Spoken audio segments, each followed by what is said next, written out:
Now that you've been on a tour in the helicopter and you've got a chance to see R&R Connor's operations from the air, you've got to see hundreds of thousands of acres of burnt timber and see what the bark beetle epidemic has done to our forests. We do not believe in wasting our forests, watching it burn, watching it die of bugs and fall on the ground and become future fires and virtually just be wasted. We feel that we can bring it into the yard and we can actually recover value out of those logs instead of letting them go to waste.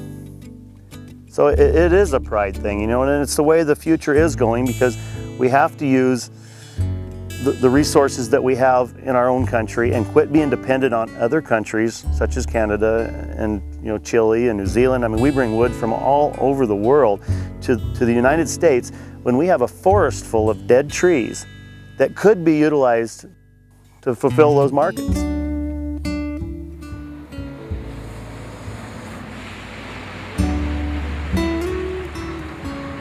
I feel that Mother Nature has given us a gift that is about as ecologically sound as it can get.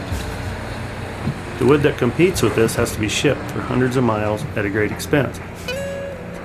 And not only that, this wood doesn't require massive amounts of energy using a dry kiln for weeks at a time.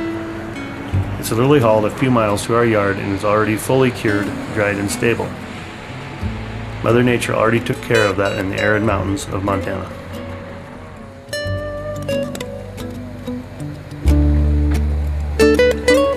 This wood is just amazing. Because of the type of mill used by R&R, each log is individually evaluated by our sawyers and cut to maximize its value. The soft sap wood on the outer portion of each log is cut off, leaving beautiful amber-colored beams, timbers, and lumber. And what you see is what you get. This wood is extremely stable, which makes it ideal for architects, structural engineers, timber framers, and custom home builders. Our wood is ideal for being resawn into a variety of products such as flooring, siding, paneling, trim, and much more. Nothing is wasted. What's left over or doesn't meet our grading specifications will get cut into firewood and sold, from small bundles used in campgrounds to full cords and even truckloads to warm our homes and businesses.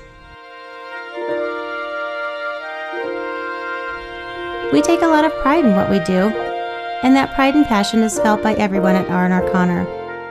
From our sawyers and workers in the yard, to our drivers, to our teams out in the woods, and those in the sky.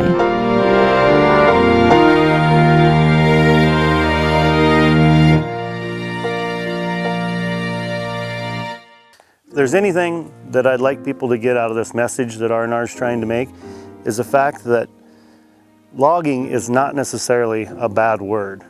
It's actually a technique or a tool that is used to manage our forests and extract valuable resources that we use in everyday life, not just our homes. All a person really needs to do is take a look around him and look at all the things that come from our forests that are made out of wood. We feel that we are the true stewards of the forest. We live in the forest every day. We see what's going on out there. And the techniques and the methods of logging that are being used in the 21st century are actually enhancing the forest and helping prevent future wildfires or devastation from outbreaks of bark beetles. We feel that by using these methods of logging, we can actually mimic what Mother Nature did and live amongst it with minimal impact. The bottom line is it's a resource. And if we let this resource rot and die in the forest or burn up in a forest fire, you know, it makes no sense, because we actually have a demand for these resources. If there was no demand, we wouldn't be doing it, and that we would have no need for them. The non-management approach is actually hurting the forest more than it's helping it. You know, we as humans, we live amongst these forests. And if we take the human element out of it and try to go back to the way it was before we came here, it's virtually impossible to live amongst it, and we all enjoy the beauty of the forest. So we hope to show people that we can coexist and utilize the forest that we need for our next generation.